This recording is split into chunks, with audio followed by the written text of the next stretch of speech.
their emails. Let's go to Simon in Orpington first. Evening to you, Simon. Hello, Christo. Good to speak with you, mate. Hi. How's it going? Hi. Yeah, I think you're right when you say that debate has become polarised. As much as I've enjoyed your discussion this evening and you and Ash talking earlier, I think you've got to understand and accept, maybe, Christo, that you are part of the problem as well. I agree. I agree, Simon. I completely agree, but go on. You understand. Good. Well, that's a start. Don't get me wrong. I understand it's good for business. And I think earlier you were trying to almost shut down my argument by saying you don't want to hear from people saying that we should accept the results of the referendum because it's a democratic thing to do.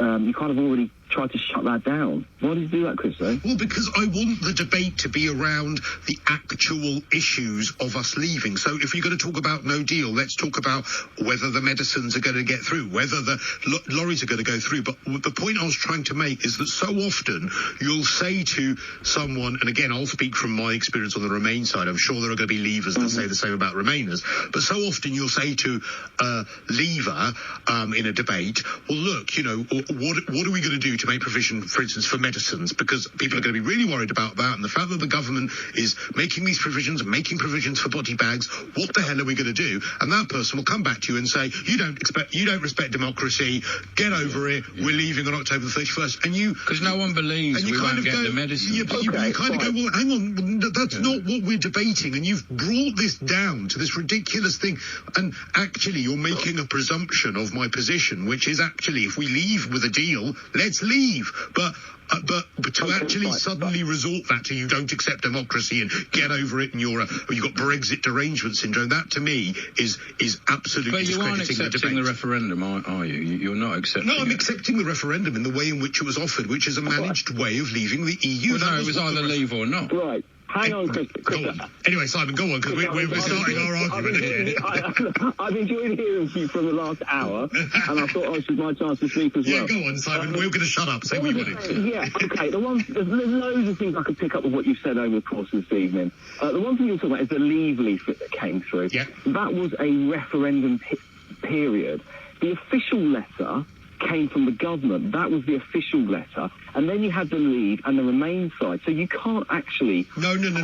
Sorry, Simon. I'm going to have to jump in and correct you. You're talking about a managed way. No. Because the government were essentially the Remain side, because the government backed Remain. And you're quite right.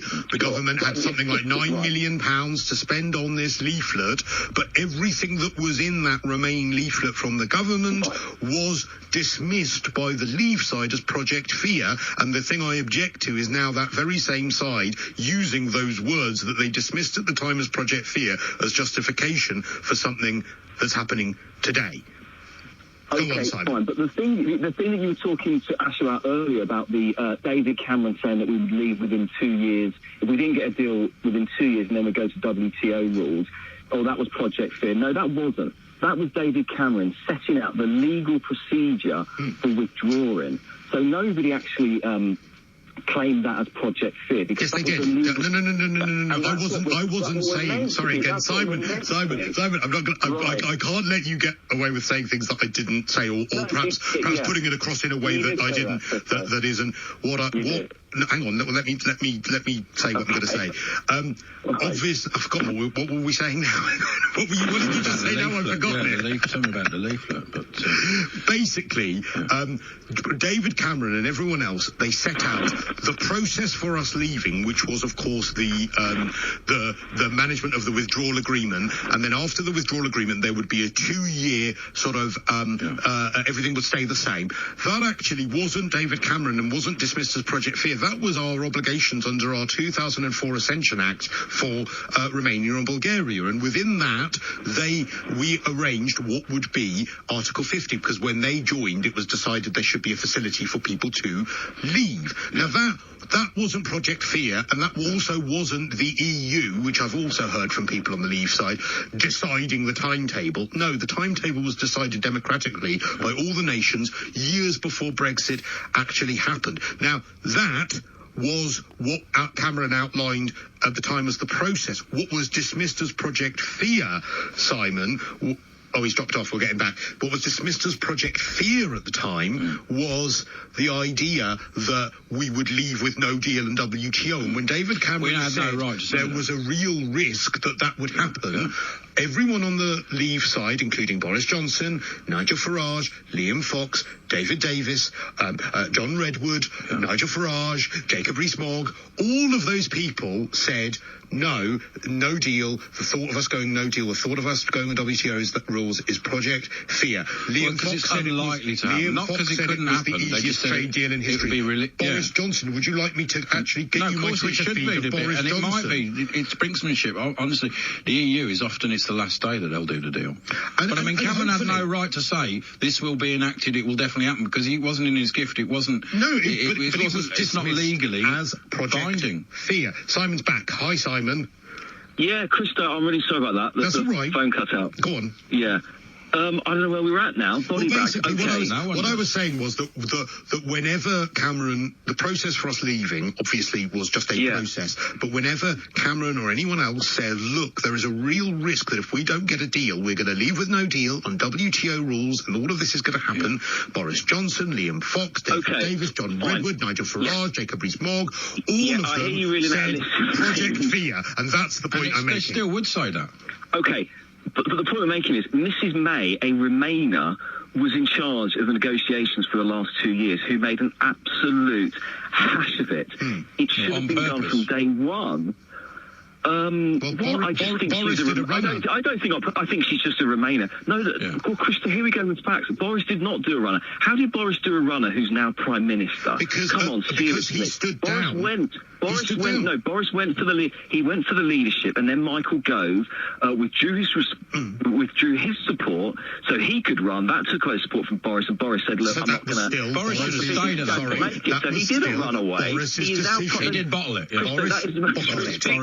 Boris to say he ran away. The guy who's now Prime Minister ran away. Simon, just answer me one thing then, because what I could do if I wanted to, I could be really annoying now, and what I could say to you is, well, Theresa May was elected our Prime Minister. She was elected to negotiate our withdrawal. She wasn't elected, She was. She was elected. She was elected to be our Prime Minister. Well, she was just put in place. So is there not an argument, Simon, to say that you don't respect democracy because she was the one that was elected to negotiate for us? No, I don't agree with the path she took us. Of course she was elected. Wasn't a general election Well, there was one a couple of months after, wasn't there? And she was elected by the party. She was elected. Not a general election. No, she was elected. Sorry, we all stopped talking over each other.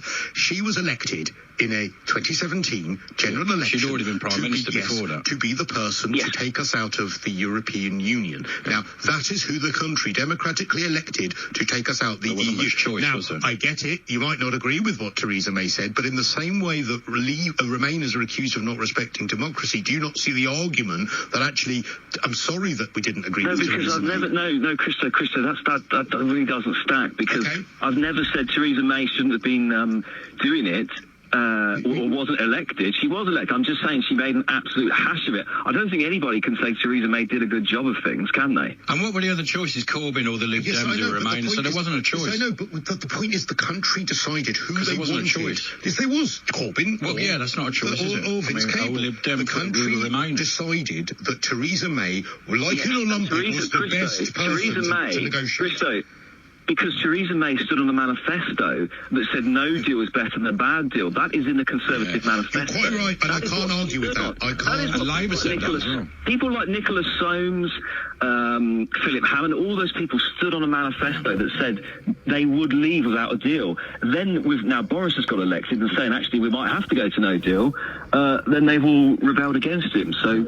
Sorry, Christian. No honour there. Careful, because again, you're making these gross generalisations. Not with you. I'm talking about these ones who stood on the manifesto. That I can't argue with. You're right. They did stand on a manifesto of no deal. Can I answer the thing about medicines? After we can't do it now. Not really. I'm afraid we're out of time now, Simon, because we lost you for that few minutes. But thank you very much indeed. That's Simon in Orpington, who I think might be one of my favourite callers, because often I'm put in my place. We need to get to the news headlines.